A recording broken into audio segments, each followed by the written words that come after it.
যাদেরকে আমি কিতাব দিয়েছি তারা যখন তা তেলাওয়াত করে যেভাবে তেলাওয়াত করা উচিত, তখন তারাই তার প্রতি প্রকৃত ঈমান রাখে, আর যারা তা অস্বীকার করে তারাই ক্ষতিগ্রস্ত লোক।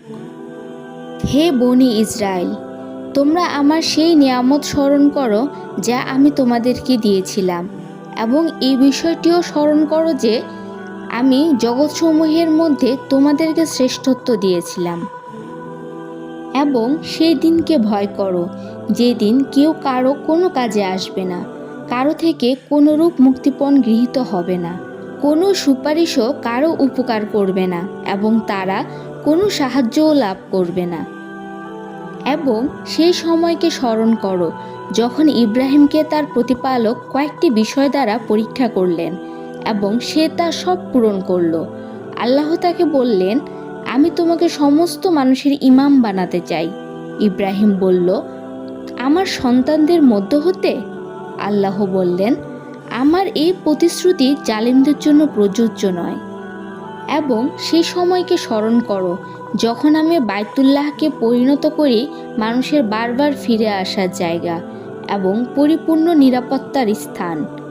তোমরা মাকামে ইব্রাহিমকে সালাতের স্থান বানিয়ে নাও, এবং আমি ইব্রাহিম ও ইসমাইলকে হুকুম করি, তোমরা আমার ঘরকে সেই সকল লোকদের জন্য পবিত্র করো যারা এখানে তাওয়াফ করবে, ইত্তিকাফ করবে এবং রুকু ও সিজদা আদায় করবে।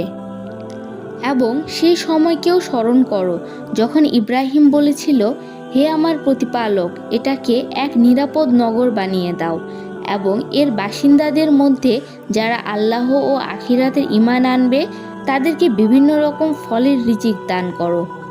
আল্লাহ বলেন, এবং যে ব্যক্তি কুফর অবলম্বন করবে তাকেও আমি কিছু কালের জন্য জীবনভোগের সুযোগ দেব, কিন্তু তারপর তাকে হিচড়ে নিয়ে যাব জাহান্নামের শাস্তির দিকে, এবং তা নিকৃষ্টতম ঠিকানা। এবং সেই সময়ের কথা চিন্তা করো যখন ইব্রাহিম বাইতুল্লাহর ভিত উঁচু করছিল এবং ইসমাইলও তার সাথে শরিক ছিল, এবং তারা বলছিল, হে আমার প্রতিপালক, আমাদের পক্ষ হতে এই সেবা কবুল করুন। নিশ্চয়ই আপনি এবং কেবল আপনি সব কিছু শোনেন ও সব কিছু জানেন। হে আমাদের প্রতিপালক, আমাদেরকে আপনার একান্ত অনুগত বানিয়ে নিন এবং আমাদের বংশধরদের মাঝেও এমন উম্মত সৃষ্টি করুন যারা আপনার একান্ত অনুগত হবে, এবং আমাদেরকে আমাদের ইবাদতের পদ্ধতি শিক্ষা দিন এবং আমাদের তওবা কবুল করে নিন। নিশ্চয়ই আপনি এবং কেবল আপনি ক্ষমাপ্রবণ এবং অতিশয় দয়ার মালিক।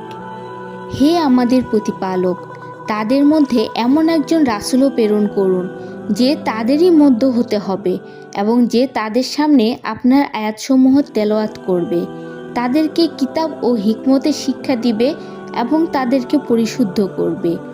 নিশ্চয় আপনার এবং কেবল আপনারই সত্তা এমন যার ক্ষমতা পরিপূর্ণ, প্রজ্ঞাও পরিপূর্ণ। যে ব্যক্তি নিজেকে নির্বোধ সাব্যস্ত করেছে সে ছাড়া আর কে ইব্রাহিমের পথ পরিহার করবে? বাস্তবতা তো এই যে আমি দুনিয়ায় তাকে নিজের জন্য বেছে নিয়েছি, আর আখিরাতে সে সৎকর্মশীলদের অন্তর্ভুক্ত হবে।